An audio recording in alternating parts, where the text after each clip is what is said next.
Et bienvenue sur History BD, je suis Sandrine et aujourd'hui on se retrouve donc pour le tome 2 de Dragon Ball des éditions Glénat.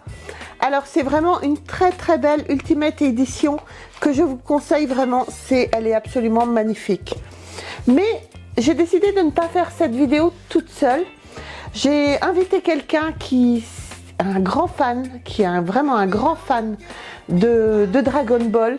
J'ai invité à faire cette vidéo avec moi le monde d'Ilmic. C'est quelqu'un que j'apprécie énormément, c'est le parrain de ma chaîne et voilà, j'espère que vous le connaissez tous et surtout n'hésitez pas à aller vous abonner à sa chaîne. Bonjour Ilmic.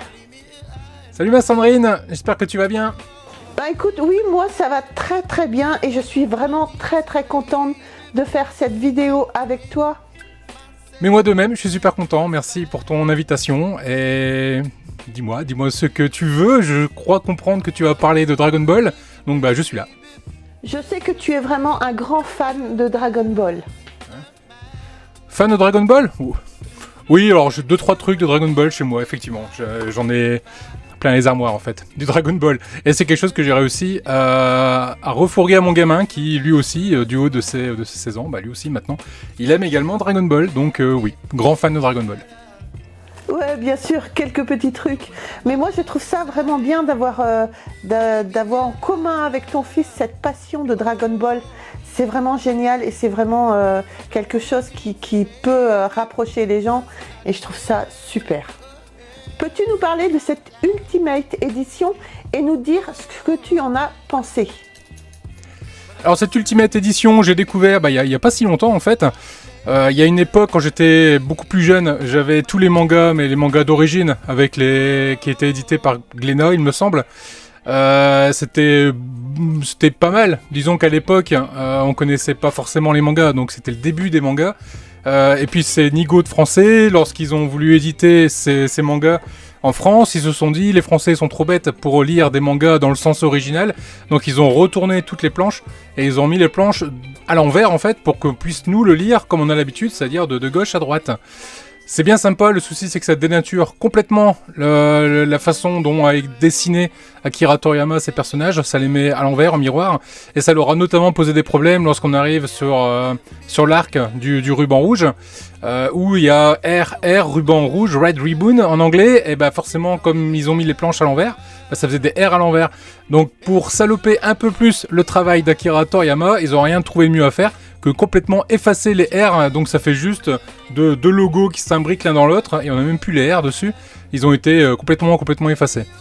Les noms sont pas les bons, ils disent Tortue Géniale alors que c'est Kame Sennin, enfin voilà, il y a plein de trucs comme ça qui ont été changés pour nous les Français, super, merci, mais ça correspondait pas du tout, en fait, en vieillissant on se rend compte de tout ça, quand on est jeune on s'en rend pas compte, mais en vieillissant on s'en rend bien compte qu'il y a un truc qui cloche, et bah du coup la venue de cette collection, c'était vraiment une super surprise, je m'y attendais pas du tout, et c'est hyper classe, le papier... Vous connaissez, moi en général le papier j'aime bien le tripoter, j'aime bien le toucher.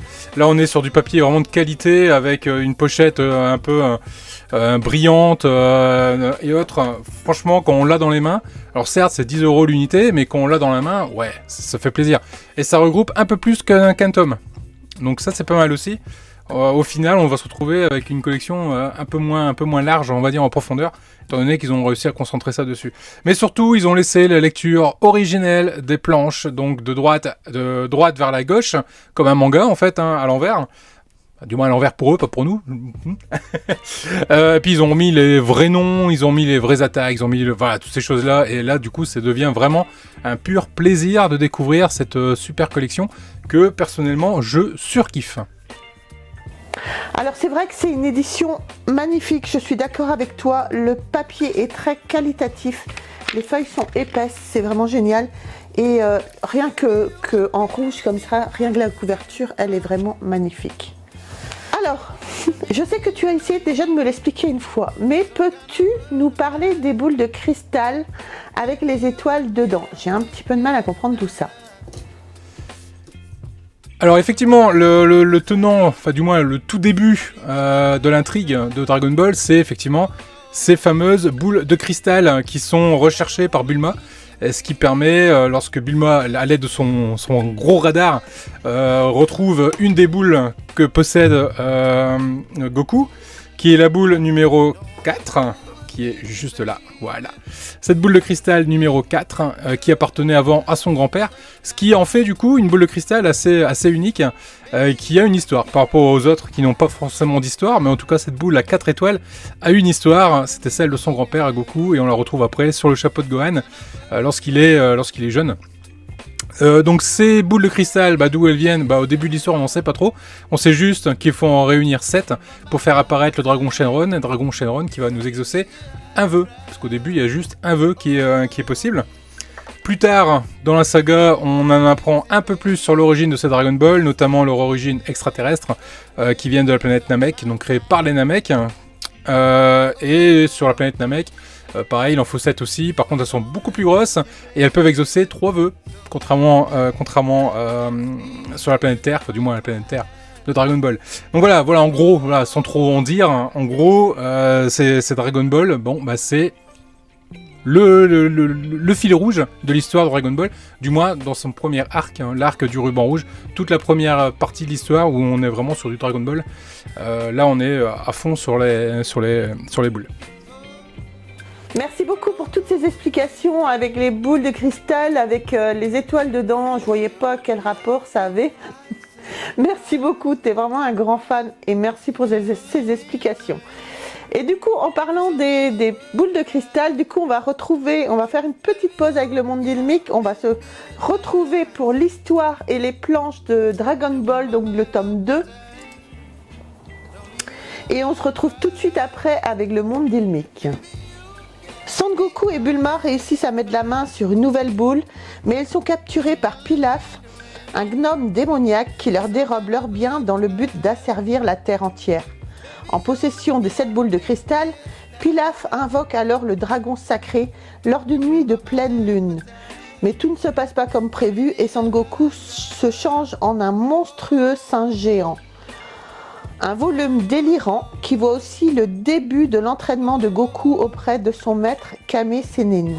Voilà pour ce qui est de l'histoire et des petites planches de Dragon Ball, donc du tome 2. Donc Ilmic, on se retrouve. Quelle saison as-tu préférée parmi toutes les saisons qu'il y a eu de Dragon Ball ? Alors ça c'est une question qui va pas me demander beaucoup de réflexion. On peut pas trop parler de saison en fait sur Dragon Ball, on parle plutôt d'arc. Donc on a tout le premier arc qui va concerner le ruban rouge, donc avec Son Goku jeune. Ensuite on a l'arc qui va arriver avec les Saiyans, là on va arriver dans le Dragon Ball Z, ce qu'ils appellent le Z, comme Zeta. Et là on va arriver sur l'arc avec les Saiyans, donc c'est là où on va découvrir Freezer, enfin non pas Freezer, c'est là où on va découvrir Vegeta, on va découvrir Nappa, on va découvrir le frère de Goku, Raditz. Ensuite on a un arc qui va se concentrer plus sur l'histoire de Namek, c'est là où on apprend l'origine de Dragon Ball d'ailleurs, où là ça va être l'arc de Freezer. Ensuite, on va avoir un arc qui va concerner notamment les cyborgs. Donc là, on va arriver sur un arc avec la découverte de Trunks, toute l'histoire qui gravite autour de Trunks, le futur, le passé, etc. Donc c'est très bon arc aussi. Et enfin, pour clôturer le Dragon Ball Z, donc on va avoir l'arc avec Boo, qui est quand même bien sympathique aussi. Ensuite, ça continue avec là actuellement, on est encore en plein dedans, là dans le Dragon Ball Super, qui est un peu particulier. Je le lis aussi, mais bon, bref. Quel est mon arc préféré pour le coup, pour répondre à ta question ? Moi, personnellement, s'il y a un arc que je dois retenir, c'est l'arc avec mon ami Freezer. Je surkiffe ce personnage, le design du personnage, sa cruauté, sa fourberie, je kiffe. Donc pour moi, c'est l'arc de Freezer qui pour moi est le meilleur des arcs, tout simplement. Alors pour rester dans Freezer, forcément, sans surprise pour moi, le meilleur tome de cette Ultimate Edition, pour moi c'est le tome 22, car c'est dans ce tome que pour la première fois Goku pète les plombs et se transforme en Super Saiyan, et là on lit toute la terreur dans les yeux de Freezer et il se prend une volée. Pour moi, c'est mon tome préféré, c'est le tome 22 de cette Ultimate Edition. Ok, d'accord. On dit un arc. Promis, je dirais plus saison. Promis. Et la dernière question.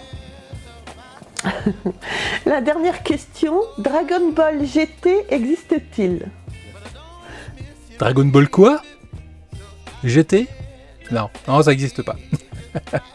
Alors bon, pour étayer un peu quand même, Dragon Ball GT, donc c'est Great Tourism, c'est en gros, ils ont voulu donner une suite à Dragon Ball, sans trop consulter Akira Toriyama, je pense, vu la bouse que c'est. Ils ont chié sur beaucoup de personnages, notamment Trunks qui est devenu une larvette complète, alors que c'était pas du tout le cas normalement.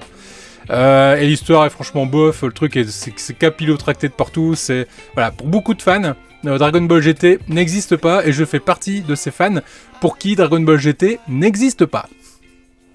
Donc Dragon Ball GT, tu n'aimes pas. On a compris, il n'y a aucun problème. Donc Ilmic, je te remercie vraiment, vraiment, vraiment du fond du cœur d'avoir fait cette vidéo avec moi. Merci beaucoup. Faire une vidéo avec le parrain de ma chaîne, c'est toujours vraiment un très très grand plaisir pour moi. Bah écoute, c'était un plaisir de faire cette vidéo avec toi, je surkiffe. Quand tu m'as parlé de ça, forcément, je ne pouvais que accepter de faire une apparition sur ta chaîne pour parler de Dragon Ball. Dragon Ball, voilà, c'est cher à mon cœur, c'est quelque chose que j'ai depuis un petit moment au fond de moi. J'ai réuni les 7 boules, j'attends Shenron, mais je le vois pas arriver. Donc voilà, grand plaisir en tout cas d'avoir partagé ce petit moment avec toi sur ta chaîne. Et ta chaîne, géniale, franchement elle est top, continue comme ça nous fait bien plaisir, on adore ce que tu fais, et tes duos avec ton homme, Jérôme, au top. Salut. Allez, salut à tous, salut les loulous, ciao.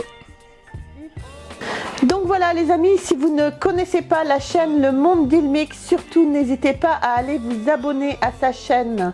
C'est une chaîne de montage, de maquettes. Donc Ilmic fait l'Alpine, il fait la Jeep d'Objectif Lune de Tintin. Il a fait l'Alien qui vient juste de terminer. Il fait Batman, La Montagne. Et sincèrement, il fait beaucoup de choses. Donc surtout, si ce n'est pas déjà fait, si vous ne connaissez pas le monde d'Ilmic, mais franchement, qui ne connaît pas le monde d'Ilmic? Donc surtout, n'hésitez pas à aller vous abonner à sa chaîne. Merci beaucoup pour lui. Alors les amis, j'espère que cette vidéo vous aura plu avec le monde d'Ilmic. En tout cas, moi, ça a été un très très grand plaisir de faire cette vidéo parce que c'est une personne qui est vraiment adorable, qui a le cœur sur la main, qui fait tout pour sa communauté. Et il a une très très grande communauté, croyez-moi. Donc voilà, merci beaucoup. J'espère que cette vidéo, sincèrement, vous aura plu. On n'oublie pas, on s'abonne, on like, on nous rejoint sur les réseaux sociaux, Facebook, TikTok et Instagram. Et voilà, si vous le souhaitez, vous pouvez aussi devenir membre soutien de la chaîne. Et voilà, bah écoutez les amis, moi je vous embrasse très fort et on se retrouve très vite pour une prochaine vidéo. Bye!